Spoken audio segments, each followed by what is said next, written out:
अस्सलाम वालेकुम, क्या हाल चाल है। तो जनाब, नाश्ता हो चुका है। नाश्ते के बाद थोड़ी सी गपशप लगाते रहे हैं सारे इकट्ठे बैठ के। बहुत कम है होता है कि हम लोग नाश्ता इकट्ठा बैठ के करते हैं।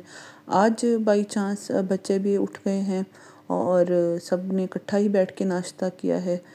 और उसके बाद अब फैलावा समेटते हैं। सारे उठ के चले गए हैं तो इस टेबल के ऊपर सिर्फ खाना शाना नहीं होता और बहुत सारे काम होते हैं। किसी ने इधर बैठ के पढ़ना होता है, किसी ने इधर बैठ के ऑफिस का काम करना होता है, किसी ने इसी के ऊपर बैठ के तिलावत भी करनी होती है और किसी ने इसी के ऊपर बैठकर मेहंदी भी लगानी होती है।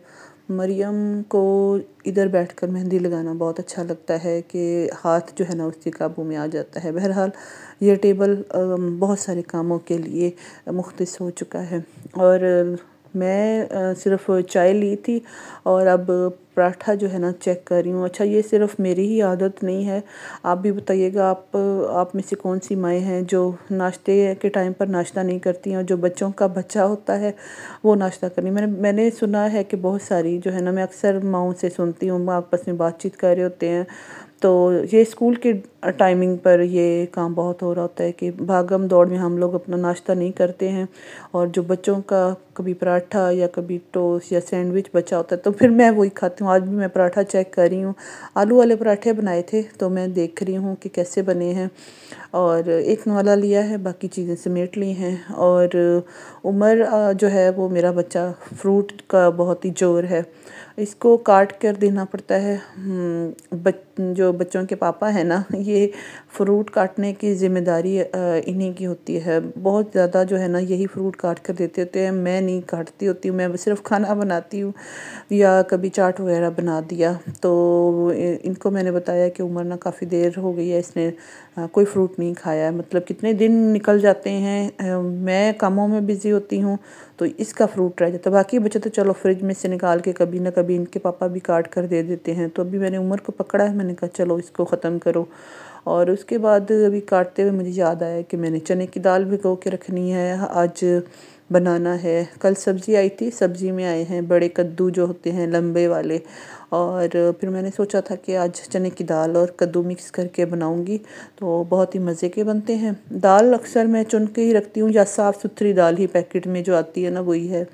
तो इस दाल में मैंने देखा है कि थोड़ा सा ना मुझे वो ग्रीन वाली जो दाल थी या कुछ इस तरह का कुछ सख्त दाल नज़र आई है, मैंने चुन ली और उसको भिगो के रख दिया है। अब चलें जी, अपने आते हैं कामों की तरफ।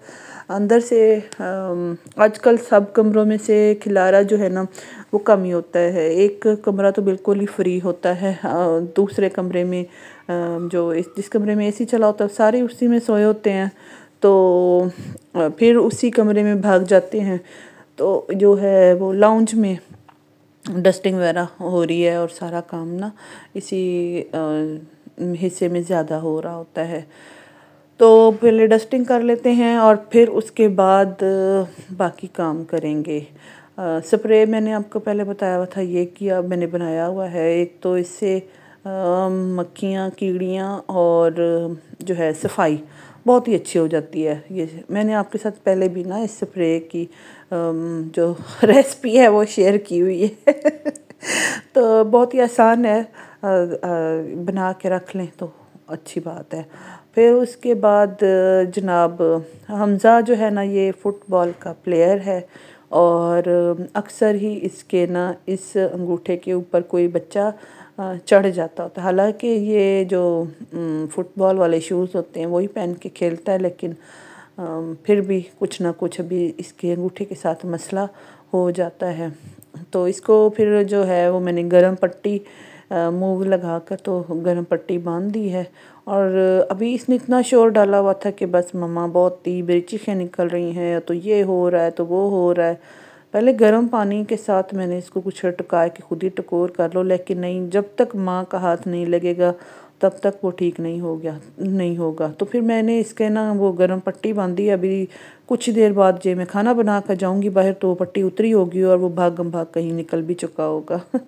ये तो फिर है बातें इस तरह की। अच्छा, मैं अब आ गई हूँ किचन में और बना रही हूँ। वैसे बहुत सारे तरीके हैं चने की दाल और कद्दू बनाने के। हर औरत के अपने अपने तरीके हैं, सबके बेहतरीन होते हैं। आज मैं थोड़ा सा डिफरेंट कर रही हूँ। मैं वैसे ना कद्दू और चने की दाल कभी कभी ऐसे भी बना लेती हूँ कि उसको पहले गला लिया और फिर उसके बाद उसका मतलब ग्रेवी वाला मसाला बना लिया। तो आज थोड़ा डिफरेंट कर रही हूँ इसका जायका। इसका मैं पहले प्याज भून रही हूँ, फिर उसके बाद टमाटर और अदरक और बाकी 4 मसाले जो होते हैं वो डाल दिए हैं। जब टमाटर थोड़ा सा भुन गया है तो इसके अंदर मैंने डाल दी है चने की दाल। चने की दाल भुन जाएगी तो फिर इसके अंदर डालूँगी कद्दू। अभी ये भुन जाए ना अच्छी तरह, दाल ढक्कन रख दिया है। तो फिर उसके बाद तो काम करते करते ना मैं अभी इसमें डाल दिए हैं कद्दू और साथ ही मैं कुछ आलू भी बॉईल करने रख दिए हैं। अक्सर ही आपको पता होगा कि मैं आलू बॉईल कर लेती होती हूँ। वो मेरे रोज़ के ही बॉईल होते हैं, या माहम के लिए या सुबह नाश्ते के लिए या सैंडविच के लिए। तो आलू जो है ना मैं ताज़े के ताज़े बोलती हूँ, मतलब इनको फ्रीज़ नहीं करती हूँ। तो ताज़ा ही आलू, 1-2 आलू जो है ना वो मेरा अक्सर ही बॉईल हो रहा होता है। और जब कद्दू ढक्कन मैंने लगा दिया और आधे गल गए तो वैसे भी इस तरह भी डन हो जाते होते हैं। मैं गैस का टाइम का शेड्यूल जो होता है ना वो थोड़ा होता है, तो इसलिए अगर मैं इसको हल्की आंच पे रख दूं तो थोड़ा टाइम लगेगा। इसको मैंने थोड़ा सा बस पानी का छींटा दे के तो कुकर को 5 मिनट के लिए इसको बंद कर दिया था। तो अब जो है वो दाल और कद्दू बिल्कुल अच्छी तरह मिक्स हो गए हैं। खड़े खड़ी दाल और खड़ा जो कद्दू का होता है वो भी खाया जाता है, लेकिन बच्चे जो हैं आपको पता है कि वो कद्दू जो है ना खाते हुए चोर होते हैं। तो बिल्कुल ही मैंने मैश कर दिया है, बिल्कुल कोई पता नहीं चल रहा कि ये कद्दू पके हुए हैं। सारे ही खुशी खुशी खाएंगे। और साथ ही डाल दिया है मैंने मज़ेदार सा अचार, जो मैंने आपको इसकी भी रेसिपी दी हुई है। और अब इजाज़त चाहती हूँ। अल्लाह हाफिज़।